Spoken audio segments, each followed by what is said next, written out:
Marytherese Murphy, and I mostly, for my art, I mostly do silk fusion, but I also work with silk scarves and paper crafts and things like that. This is my main table, which is a lot of where the paper crafts and stuff happen. Over here, I've set up a dyeing area.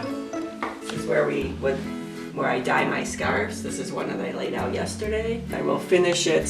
I want to finish it with silver, but I haven't decided what yet. If I want to do a pattern or just stripes of silver, or we'll see what that comes out to by next week. I have all kinds of different supplies. I've got beading supplies because I embellish with my beads, and sometimes I'll do my own jewelry. I had started rubber stamping cards and scrapbooking years ago, so I still have those supplies and occasionally use that. I also have my grandchildren's art supplies as well when they're older. Lots of paper, inks, punches, different kinds of mediums that you would use in either on my silk fusion or on cards and stuff. Fiber arts, a lot of the yarns and stuff I use in my purses or as embellishments on silk fusion. These are my silks. The silk fibers, which I'll do a little demonstration on that, and you'll see how those work out. Die cutting for my cards and on my silk fusion. And over on this side, I have my sewing area. More fibers, ribbons, yarns. I have quite a supply over here. Many of these I get from England. There's a company in England that has 52 colorways. A variety of different types of fibers, so there's all different kinds in there, and lots of threads.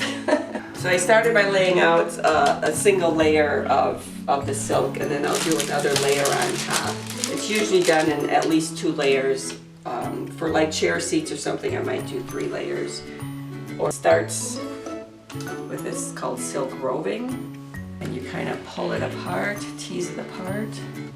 This piece here is just going to be a sheet of silk fusion, which I may use for backgrounds for a picture or appliques, so I'm going to make it kind of light or thin. It takes a little while. So the silks will come either like this is undyed, and this is one of the colorways from that company, from a company in Australia. So it's multiple colors in one string. I dye some of my own, but when I dye mine, I just dye solid colors. A lot of times when I may dye my scarf in a pot instead of hand dye it like that to use as a base color, and then I'll throw some like uncolored silk in that same pot to get the solid colors. So I was doing a lot of like paper crafts and sewing things and stuff, and I had read about this in a magazine. And I found it very interesting, but I didn't quite really know where to get the supplies and stuff. And then the library had a book on it. Still, there were sources for finding the silk, for buying the silk in the book, but they were no longer viable. The book was about 10 years old. And coincidentally, very shortly after that, my sister had been to a quilt show, and they had done a demonstration on this and were selling the silk and a video.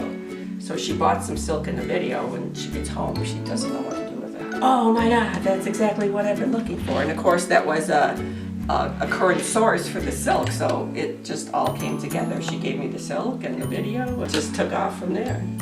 If you go online and look at silk fusion, there are some people that have some stuff online, and even where you source the Outback fibers from Australia, they'll even have some pieces up there, but nobody takes it to the depth that I do. I've like taken it to another level, and I've done lampshades and purses and use it as appliques on scarves. I think sometimes coming up with new ideas at some points, because I do a lot of stuff with trees and flowers, and I kind of want to do, sometimes you just want to do different. And that can be kind of, you know, within the medium, there's only so much you can do. Like when I do appliques on scarves, there's only so many like themes that you can do. And I have done, maybe we'll start doing a little more at the beginning of the year, like geometric shapes.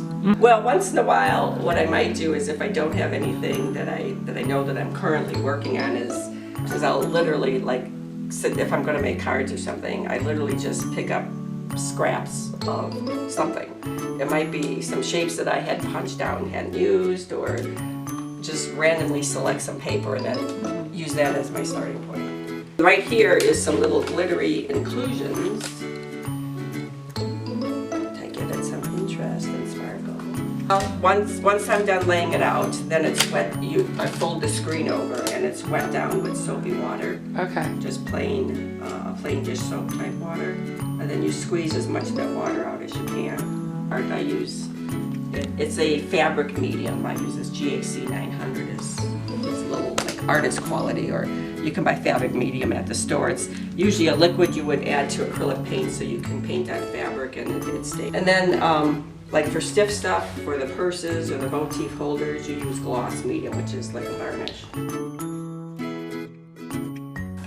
Just being able to get up and do this. I love coming down here in early morning hours. It's what gets me out of bed at 5 a.m.